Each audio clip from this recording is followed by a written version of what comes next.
Salam dan bahagia Bapak Ibu guru penggerak, fasilitator, dan pengajar praktik. Pada kesempatan ini, saya Arif Setiawan ingin mempresentasikan tentang koneksi antar materi budaya positif. Peran guru penggerak atau GP dalam menciptakan budaya positif di sekolah adalah yang pertama, adanya niat dari dalam diri guru penggerak itu sendiri untuk mau menciptakan budaya positif di sekolah.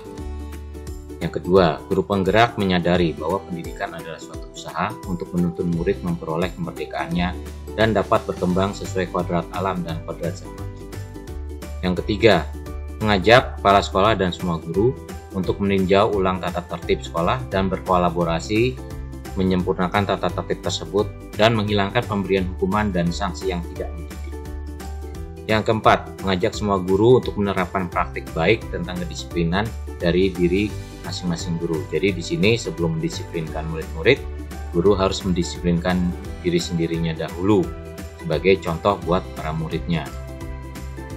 Yang kelima, memberikan kesempatan kepada murid dan membimbing mereka untuk memperbaiki kesalahan yang telah mereka perbuat. Keenam, memotivasi para murid untuk selalu ingat akan keyakinan sekolah dan keyakinan kelas yang telah disepakati bersama. Berikutnya adalah pemahaman saya tentang konsep-konsep inti budaya positif. Yang pertama, pemahaman tentang disiplin positif. Disiplin positif adalah disiplin yang tidak disertai dengan hukuman, tapi konsekuensi. Murid sadar bahwa apa yang telah dilakukannya pasti ada konsekuensi. Tujuannya untuk menanamkan motivasi dalam diri murid-murid untuk menjadi orang yang mereka inginkan dan menghargai diri sendiri dan orang lain dengan nilai-nilai kebajikan. Pemahaman tentang teori kontrol. Setiap individu melakukan sesuatu pasti ada tujuannya. Kita tidak bisa mengontrol orang lain, begitu pula sebaliknya. Orang lain tidak bisa mengontrol kita. Oleh sebab itu, kita harus menggunakan model berpikir menang-menang atau win-win solusi. Pemahaman saya tentang teori motivasi adalah, guru harus bisa membangkitkan motivasi intrinsik atau motivasi yang berasal dari dalam diri murid itu sendiri, agar mereka dapat menjadi orang yang mereka inginkan dan dapat menghargai diri sendiri dengan nilai-nilai kebajikan yang mereka percayai. Pemahaman tentang hukuman dan penghargaan. Pemberian hukuman dan penghargaan dapat berdampak negatif pada murid. Namun yang terpenting adalah murid terlebih dahulu harus memahami keyakinan sekolah atau keyakinan kelasnya. Selain itu, murid perlu menyadari konsekuensi dari tidak dipatuhinya keyakinan kelas atau keyakinan sekolah tersebut. Pemahaman saya tentang konsep-konsep inti budaya positif berikutnya adalah tentang posisi kontrol guru.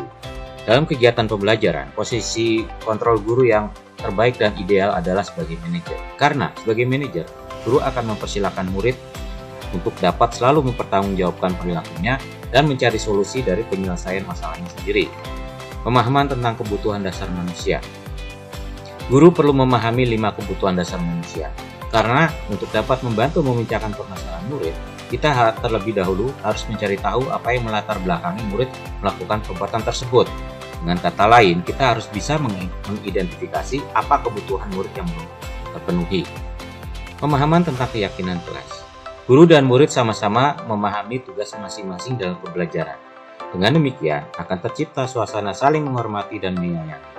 Buatlah keyakinan kelas, bukan kesepakatan kelas, yang telah disetujui dan dapat dilaksanakan serta dipahami konsekuensinya secara bersama-sama.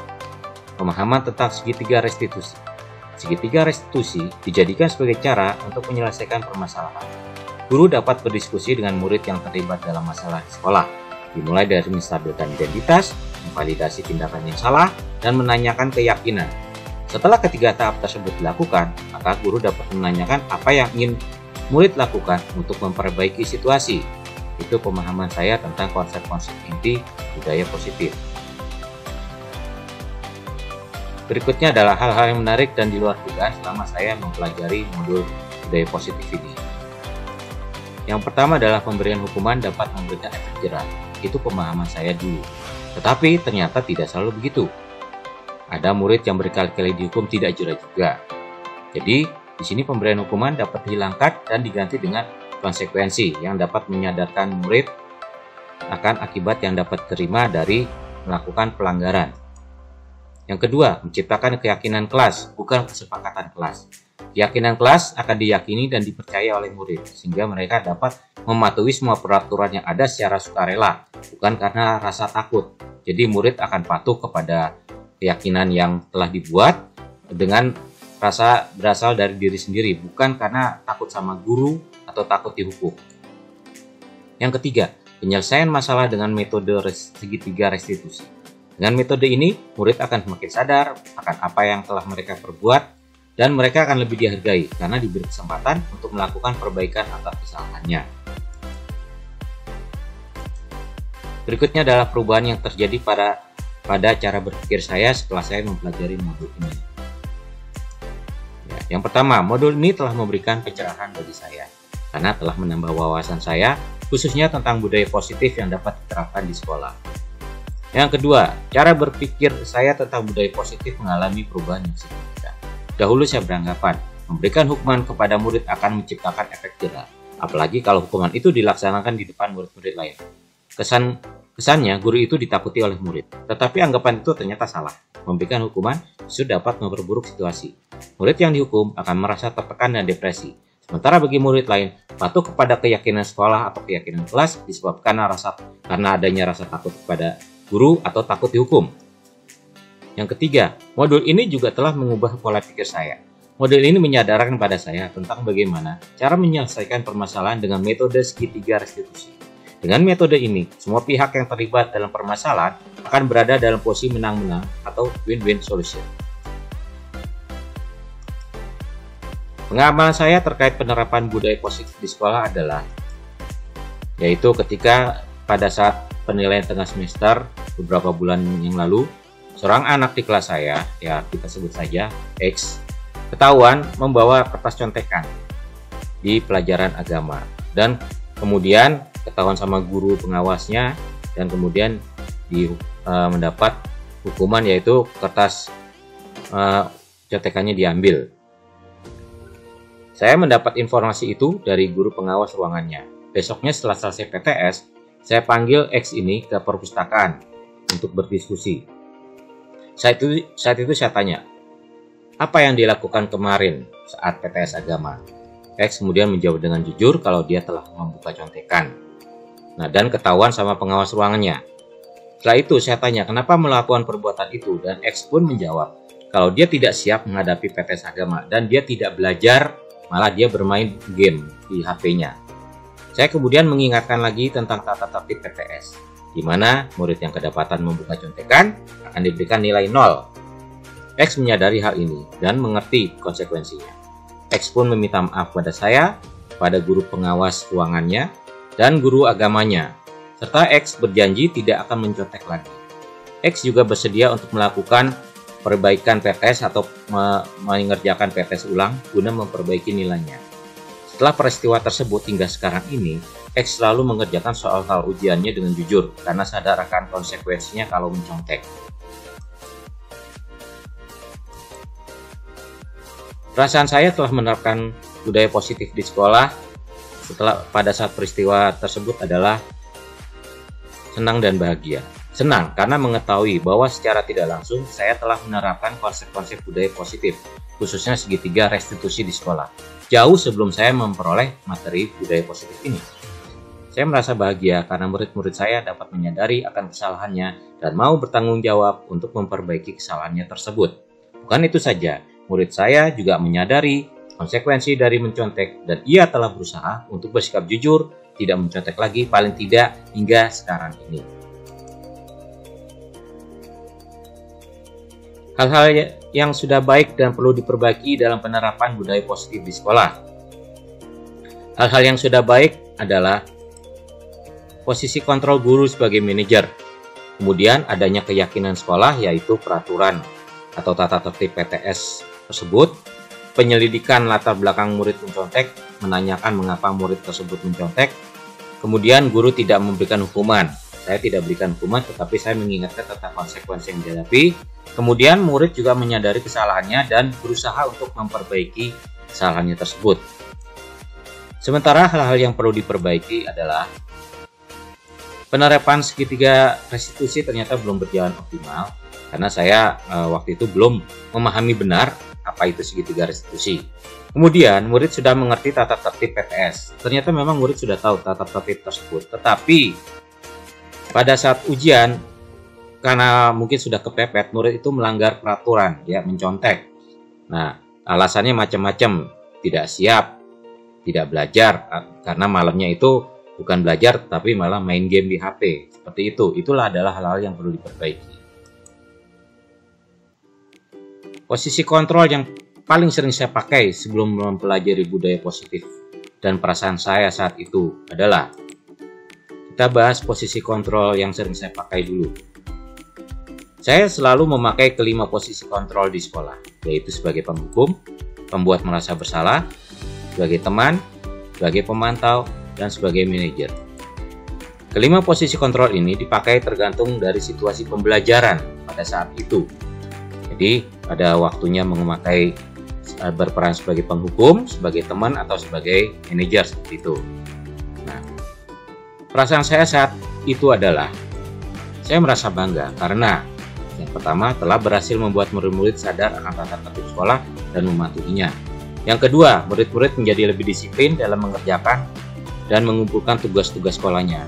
Selain itu, mereka juga mau segera memperbaiki nilai-nilainya yang masih di bawah KKM. Sementara posisi kontrol yang saya pakai setelah mempelajari modul budaya positif dan perasaan saya adalah, posisi kontrol yang saya pakai di sini adalah sebagai teman, pemantau, dan manajer. Ketiga posisi kontrol ini saya pakai tergantung dari situasi pembelajaran, tetapi yang paling sering saya pakai adalah posisi kontrol sebagai manajer. Perasaan saya sekarang setelah mempelajari modul budaya positif dan menerapkannya di sekolah adalah, saya merasa bahagia. Kenapa? Karena dengan berposisi sebagai teman, murid-murid jadi lebih dekat dengan saya, bisa berbagi ilmu, berdiskusi, dan berkolaborasi. Namun tidak selamanya saya memposisikan diri saya sebagai teman di depan murid-murid. Yang kedua, murid-murid sekarang sadar akan tanggung jawabnya dan timbul motivasi dalam diri mereka untuk mematuhi keyakinan kelas dan lebih disiplin dalam pengerjaan tugas serta perbaikan nilai-nilai mereka yang masih di bawah KKM.